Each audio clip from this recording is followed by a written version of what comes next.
All right. So thank you for joining me. No problem. It's crazy early here. Yeah. Yeah. Well, over here it's like 11 p.m. already, almost. So Yeah, no, it's crazy. Well, yeah. Thank you for taking the time out. Uh, I very much appreciate it. no And problem.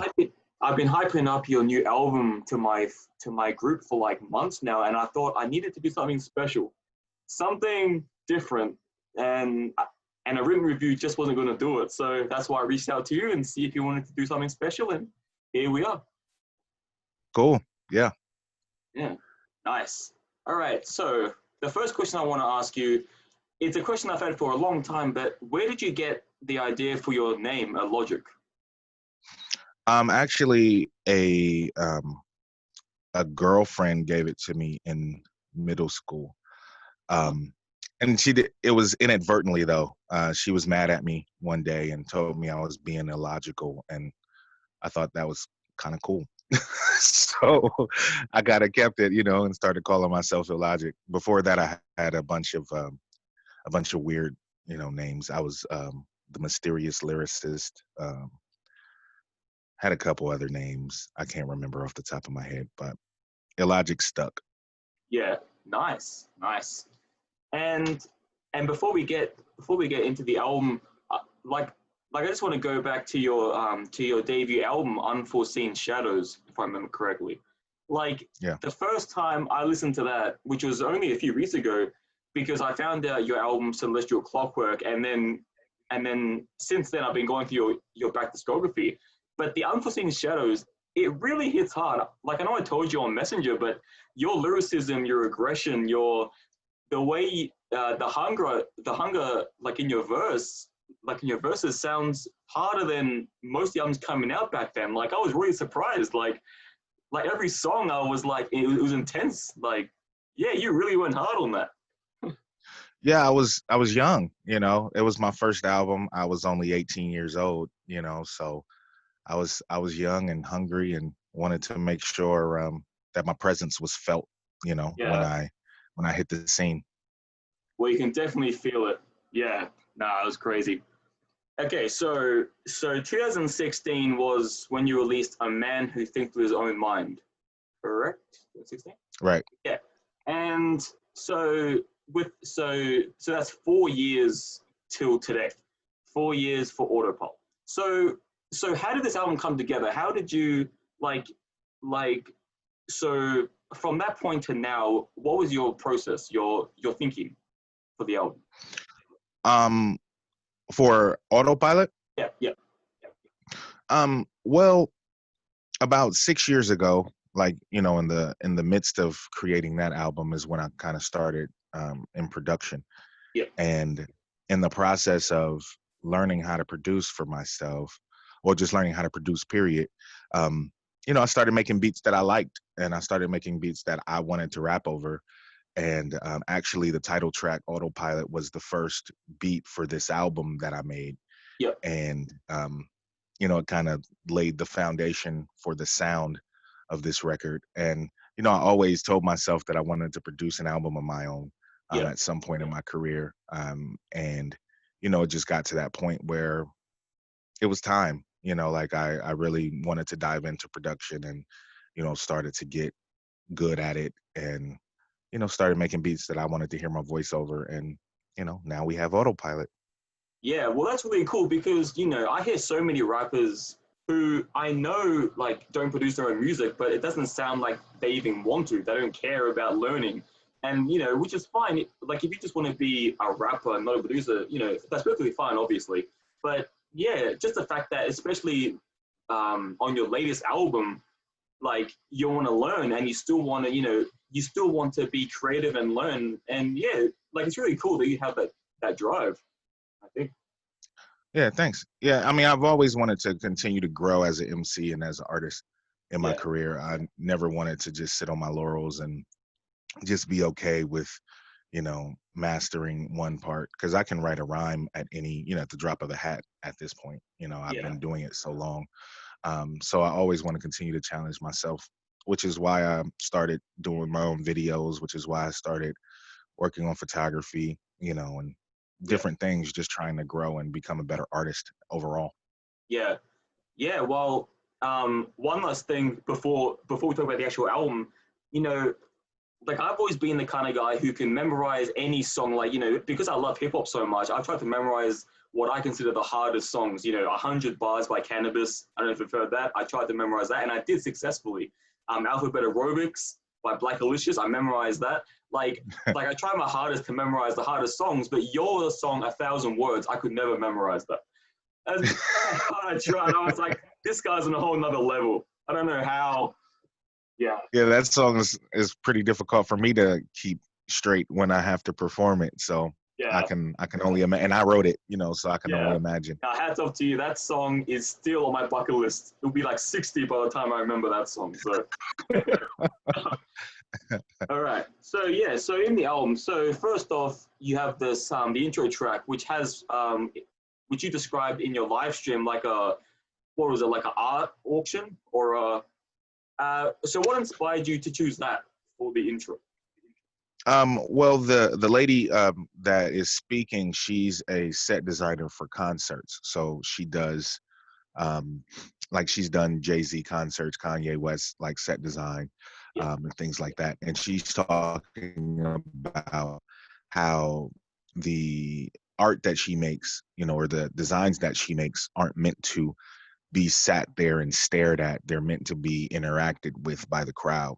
Yeah. So with all of my music, with all of my art, I've always considered my art an experience for the listener.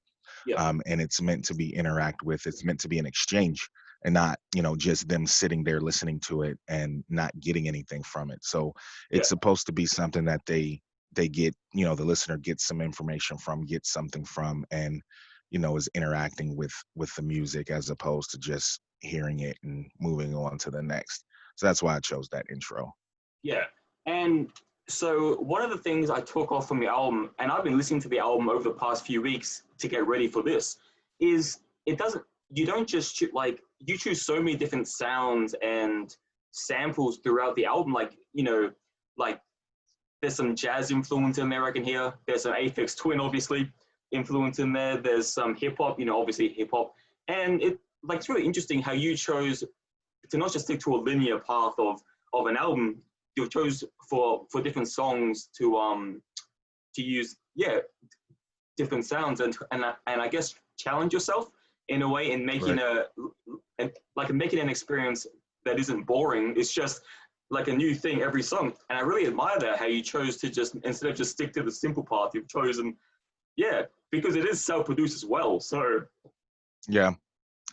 Yeah, I mean, I wanted to make sure that the music wasn't normal. yeah, I guess I wanted to make sure that it, like I said, like it was an experience for the listener, and it wasn't your run of the mill, hip hop album yeah, with just a couple loops and some drums and just some raps, and that was it. I yeah, wanted to make sure that each track had its own signature sound and movement and yeah, all of that.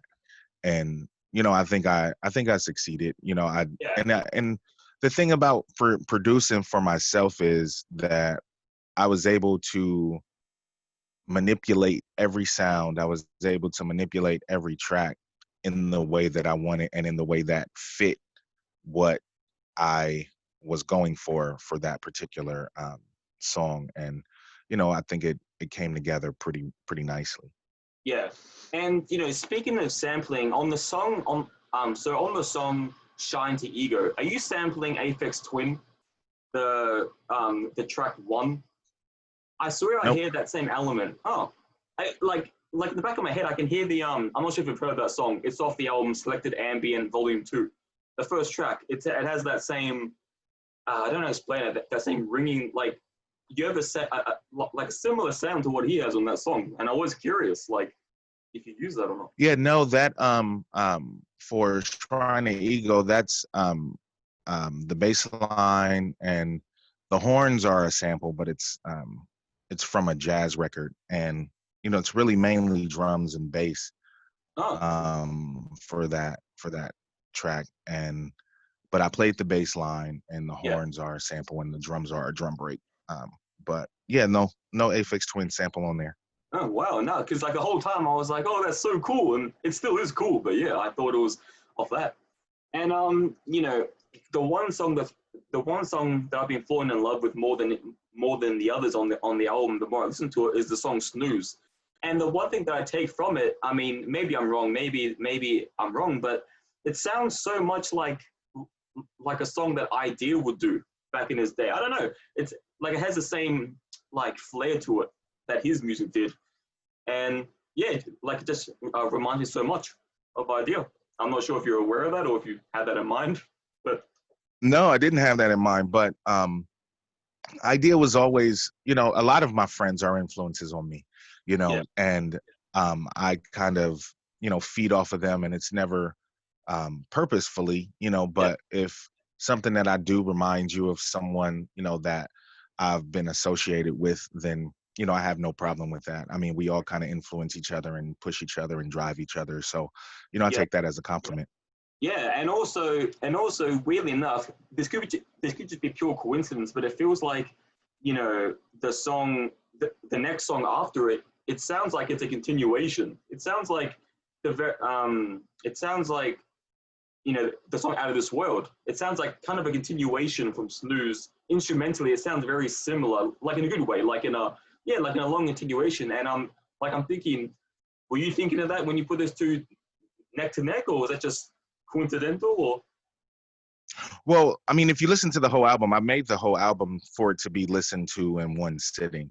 yeah, So, the whole thing is, meant to sound like it's one continuous piece of music. yeah, So I definitely did that purposefully in how yeah, I sequenced everything and, the song order, definitely. yeah. And like I love the intro to this the intro line to your song Another Day. I'm not sure what's coming, but I'm sure I can handle it. I love that Uh, line. Like it's such a good, way to live your life. You don't know what's coming, but hey, you have experience in life, you know you can handle it. Like, yeah, I love it. yeah. It's the first time I heard that. Yeah, I mean, that's kind of how I live my life. I don't run from anything, and I always, make sure that because I have life experience. I mean, I'm 40 years old. I have a good amount of life experience, so I'm pretty sure that it's not too much left in life that I'll run into that I haven't seen or I haven't, read about or heard about or somebody I know hasn't been through, to where I won't know how to deal with the situation. So, I'm Yeah. sure I can handle whatever life throws at me going forward. Yeah, well, that's a great outlook. And yeah, so like overall, like considering all the factors that this is your first fully self-produced album, the fact that it's well, like you said, what 6 years in the making then, because you were working on it the before the last project, and all Uh-huh. to come together and all the different sounds and variations you add into it, I think it was a really good success. I mean, because I follow your Illogic page on Facebook as well, I see all the comments and the YouTube comments. I see all the love you get, and it's well deserved because I've from Unforeseen Shadows to now, you've always tried to, in my head, try to push the boundary. Like you've always done something different in your albums, whether it be Yeah. kind of like what's the word? Like like an ambienty style, like celestial, or a hard hitting ruthless, like your debut, even to now. Like you've always tried to experiment, and that's what I love about artists, like you, who can, instead of just selling out or instead of doing the same old thing until they retire, you're always trying to push yourself, and that's something I really admire. Yeah, I just always trying to grow. I think as a fan, I hate when artists that I like do the same thing over and over again. So, Yeah, I don't want to give my fans that same, boredom. I don't want to yeah, get them bored because I would be bored personally. yeah, So, I'm always trying to grow, always trying to push myself, always trying to do something different. And, I think it's appreciated by the fans because they don't necessarily know what's coming next, but they yeah, know it's going to be, they know I'm going to put my all into it, and it's most likely going to be pretty good, at the end of the day. yeah.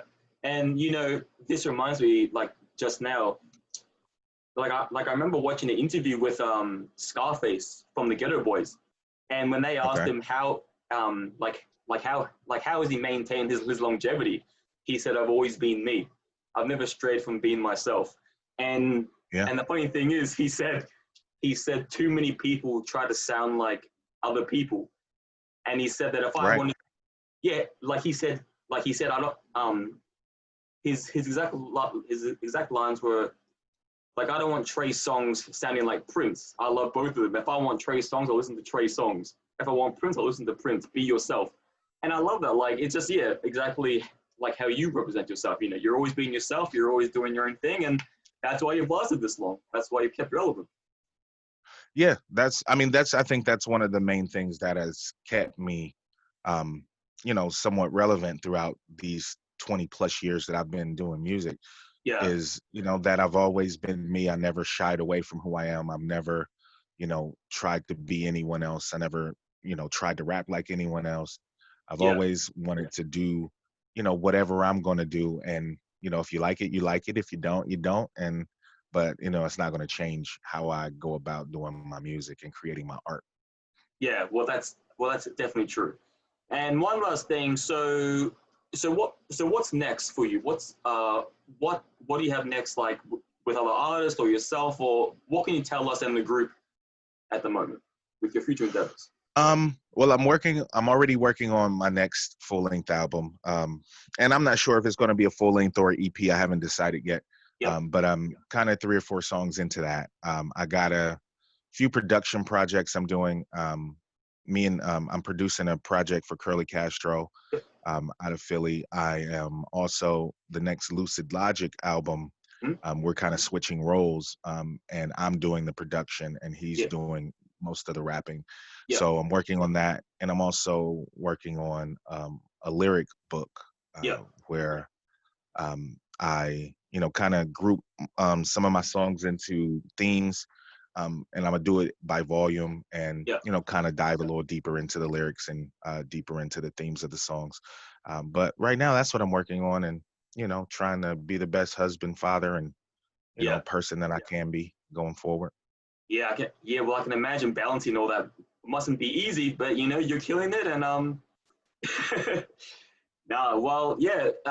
Like I just want to say thank you again for making time. I know it's early over there, and your time, as an artist must be scarce. So thank you very much again. And I know my fans will really appreciate it on the group. So yeah, thank you again for having time. Cool, man. Thank you for having me. I appreciate it, and yeah, keep doing it. Yeah. So any last words before we head off?